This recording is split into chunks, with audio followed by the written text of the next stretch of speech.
Now I done grew up around some people living their life in bottles. Granddaddy had the golden flask, back door every day in Chicago. Some people like the way it feels, some people want to kill their sorrows. 네, 안녕하십니까. 네, 오늘은 불연속에 대해서 이야기를 해볼까 합니다. 불연속.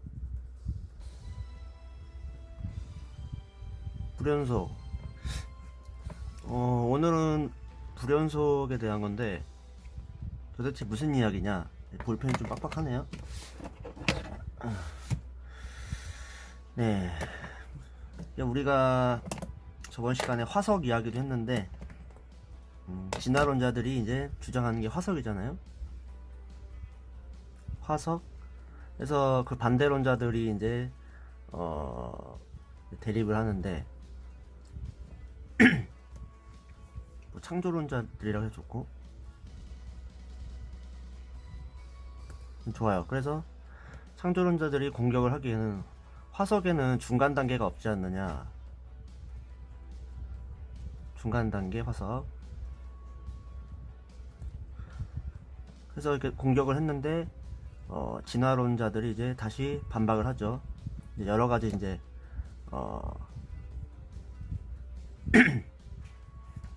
여러 가지를 증거를 찾으면서 봐라, 중간 단계가 있지 않느냐. 이러한 내용은 이제 화석이라는 책에도 나와 있었고 여러 가지 있더라고요. 좋아요. 근데 이렇게 중간 단계라 함은 뭐 세모와 이거 어떻게 설명해야 될까요? 별표라고 할게요. 여기에 중간 단계를 찾아라 이거 아니에요, 그죠? 찾아보아라, 있느냐, 이런 건데. 그래서 진화론자들은 딱 제시를 한 거죠. 이제 딱 찾아서 보여주기 시작한 건데, 단계. 근데 저번 시간에 이거는 이 자체로는 종분하다, 소진화이기 때문에 주어진 정보 안에서는 여러 가지 다양한 형태로 나타날 수 있다. 단 완전히 다른 체제로는 불가능하다. 뭐 이런 이야기를 했었는데 전 시간에 그와 관련된 이야기입니다. 무슨 말이냐? 그 진화론자들은 하나의 가정을 하는 거예요. 어떤 생물이 만약 진화가 맞다고 한다면은 생물의 진화라는 말을 해서 제가 진화를 옹호하는 건 아닌데 말이 꼬이네. 생물의 진화를 연속적으로 본다는 거지. 연속적. 그래서 당연히 뭐 이렇게 됐다가 이렇게 됐다 이렇게 점점 나간다는 어떤 점진적, 단계별 이런 식을 가정을 한다. 그걸 가정한다는 거예요. 전제. 그렇기 때문에 그 사이에 어떤 그런 거를 찾기 바쁘다 이거예요. 근데 우리가 한 가지 예로서 역사적으로 봤을 때 우리가 양자역학에서 양자역학 태동기에 플랑크의 흑체 복사 실험 있죠? 흑체 복사 실험이라는 건 뭐냐, 이제 결론적으로 말하자면 에너지의 유입과 어떤 흡수, 흡수라고 하면은 이것이 불연속적이다. 불연속적으로 아날로그적이 아니고 아날로그적이 아니라 이게 단계별로 나타나더라. 이런 거를 역사적으로 살펴볼 수가 있어요. 그렇다면은 사람의 직관이라는 게 예전에 뛰어난 과학자들도 잘 안 나오네요. 좀 다른 걸 사야겠어요.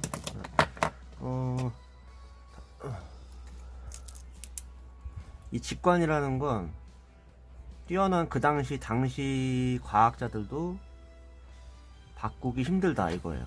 그러니까 당연히 에너지라는 거는 우리가 상식적으로 그냥 직관적으로 인간이 이렇게 당연히 쭉 이어지면서 나타나게 된다, 이런 식의 생각이 당연하다고 여겼을 거예요. 그런데 우리가 이렇게 해봤더니 결국은 어떤 한계가 나타나더라.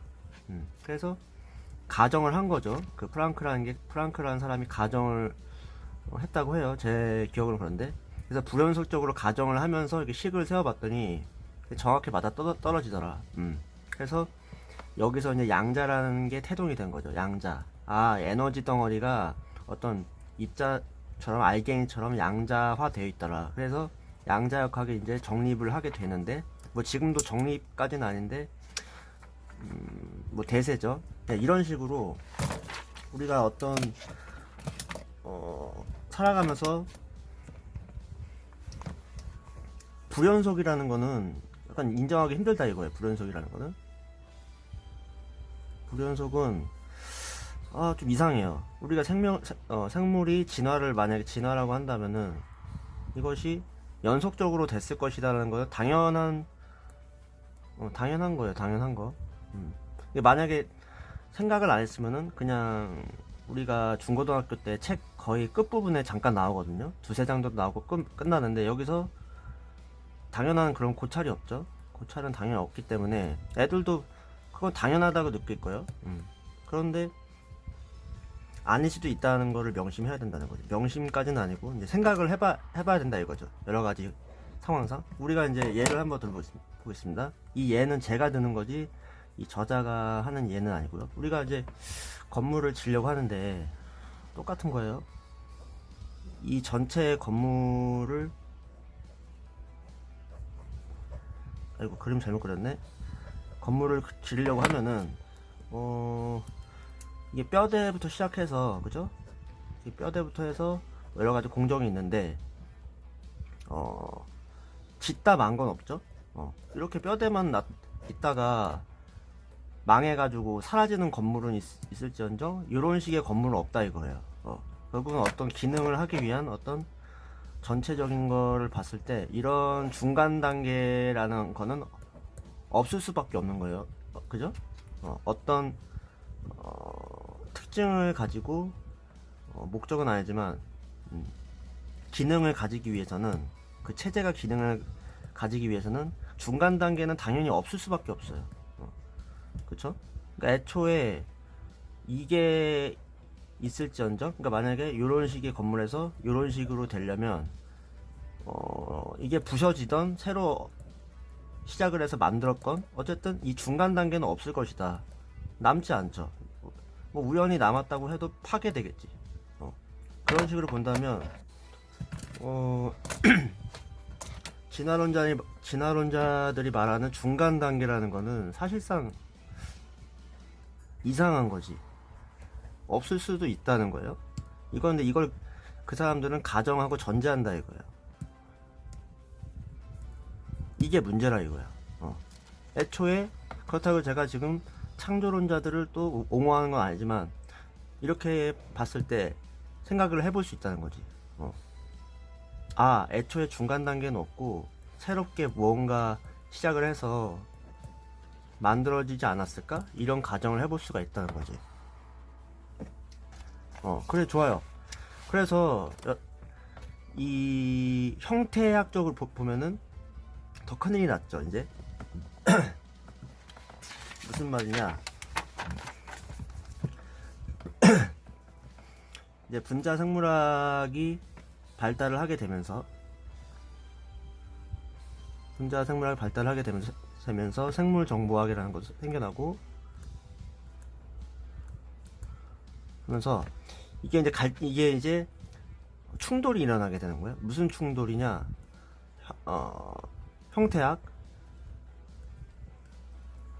형태학과 분자 생물학이 충돌하게 되는 거예요. 그러니까 뭐냐면은 당연히 요런 형태나 살짝 튀어나온 거, 뭐 여러 가지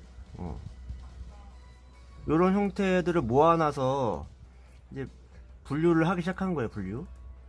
당연히 조금씩 변했거나 가정을 한 거지. 조금씩 변했거나 아니면은 당연히 같은 분류에 속했을 것이다 라고 이제 이 형태학자들은 분류해 놨는데, 이제 100년도 안 된 어떤 분자 생물학 쪽에서 분자적으로 조사를 해봤더니 사실상 요런 형태와 요런 형태가 분자적으로는 더 가깝더라. 그런 거예요. 훨씬 더 가깝다 이거야. 그리고 요런 형태는 더 멀어. 분자적으로 조사를 해봤더니, 서열을 조사해봤더니, 그렇다는 거는 애초에 그 점진적인 어떤 형태적으로 조금씩 변했다는 거는, 일단 형태학에서는 지금 형태학이 약간 그 우세했던 게 낮아졌죠. 이게 무슨 소리냐? 예를 들면은 선충 그림을 여기 둘 건데, 선충이 있고,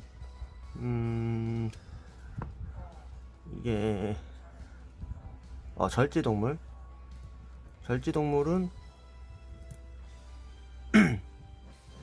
어떤 껍질이 있는 건데,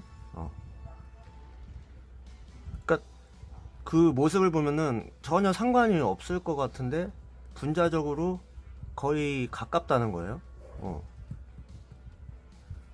이럼으로써 그 진화론자들이 말하는 중간 단계라는 게 좀 모호해졌다 이거야. 중간 단계를 그 사람들이 뭐 이렇게 보여주는 거는 단지 종에 대한 거예요. 종분화. 아까 말했듯이 그 안에서의 정보에서의 여러 가지 배열로 만들어주신 종분화일 뿐이지, 캄브리아기 때 어떤 체제 간의 어떤 여러 가지 다양한 그 모습들은 애초에 좀 힘들다 이거예요. 이런 식의 좀 설명을 제가 드리는 겁니다. 예를 한번 또 들어볼게요. 그러면 우리가 우리 샴푸 뚜껑이 있어요. 샴푸가 이렇게 있고, 이거 화석이라고 합시다. 샴푸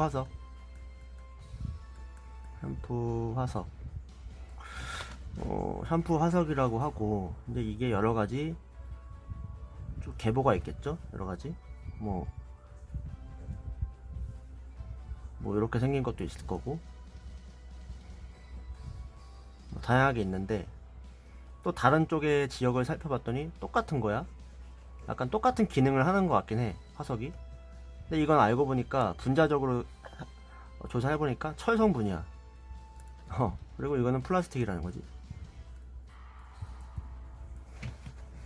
그러면은 서로 연관이 있나요? 서로 연관은 없어. 애초에 이 중간 단계는 없다는 거예요. 애초에 그러니까 시작의 목적이라고 하면 좀 애매하긴 하지만, 시작 자체가 다르게 시작됐다 이거예요. 시작이 달라. 이 체제라고 한다면은, 우린 지금 이런 얘기를 하고 있는 거예요. 우리라고 하면 좀 그렇다. 저는 지금 이런 얘기를 하고 있는 거예요. 그 저자의 말에 빗대어서. 이건 어떻게 설명을 해야 되죠?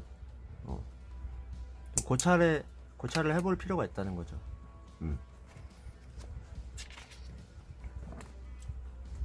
다시 한번 설명해드리면은, 같은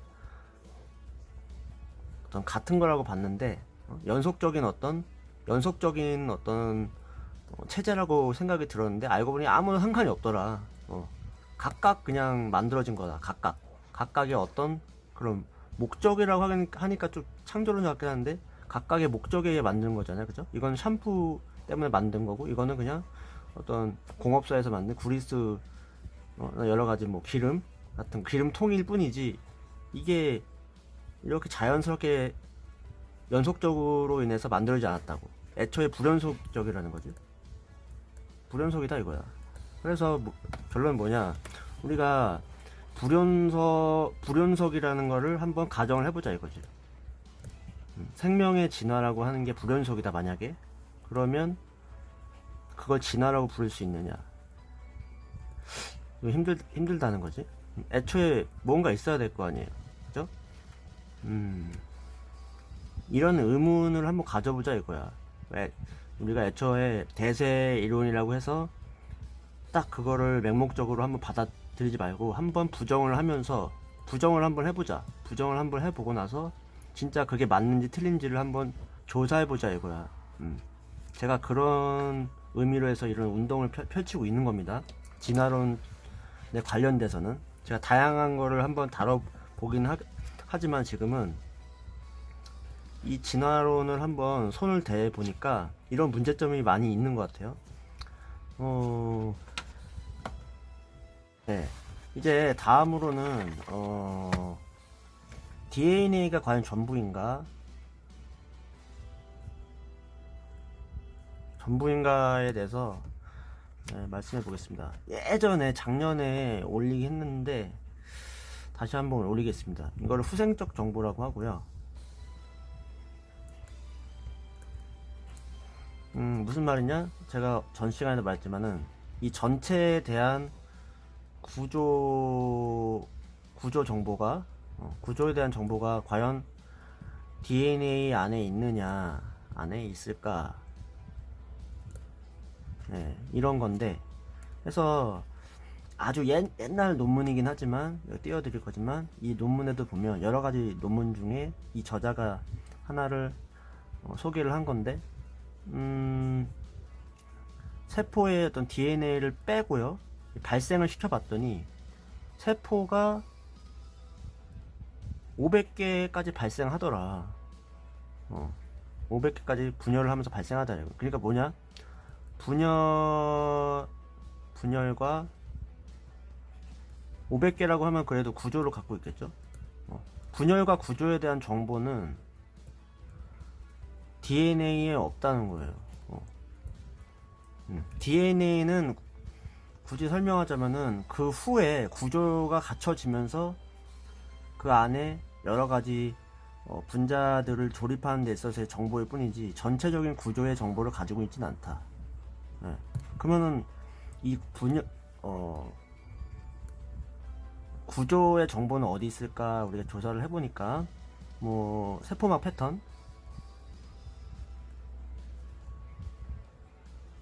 패턴이 연관이 있더라 이거예요. 그래서 이거는 부모의 세포막 패턴이 그대로 전달되더라. 하나가 있고요.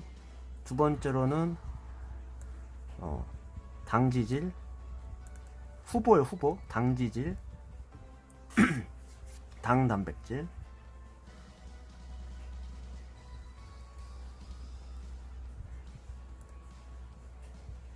네, 당지질 당단백질이더라. 특히나 이 당은 우리가 DNA에서 안에 정보가 없죠. DNA 정보로 만들어지지 않는다. 그죠? 그리고 더 다양한 어떤 코드를 가질 수 있다. 이겁니다. 여러가지 배열을 통해서 DNA보다 훨씬 더 큰 어떤 구조, 그러니까 배열을 가지고 있기 때문에 정보량이 더 많다 이거예요. 정보량이 더 많을 것이다. 네. 네, 그리고 세 번째로는 미세소관. 미세소관이라는 거는 이제 이게 중심체네요. 중심체라는 거는 이제 세포 분열을 할 때 미세소관이 뻗어나가는 어떤 그 중심이라고 하면은 이 안에 중심체에 있는 분자들은 DNA와 별개로 이게 복자가 된다. DNA와 관련 없이 독립적이다. 그러니까 독립적인 정보라는 거죠. 그러니까 여러 가지가 있는데 이런 거를 가지고 후생적 정보라고 합니다. 이렇게 보면 이 정보는 어디서 왔을까요? 최초의 정보는 모른다. 우리는 여기서 연구가 필요하다. 연구 필요. 네. 그래서 할 말이 많은데 오늘 일쯤 마칠까 합니다.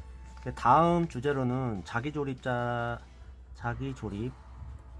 자기조립에 대해서 이야기를 할까 하는데 말이 좀 기어릴 것 같아서 오늘은 이쯤에서 영상을 마치도록 하겠습니다. 네, 시청해주셔서 감사합니다.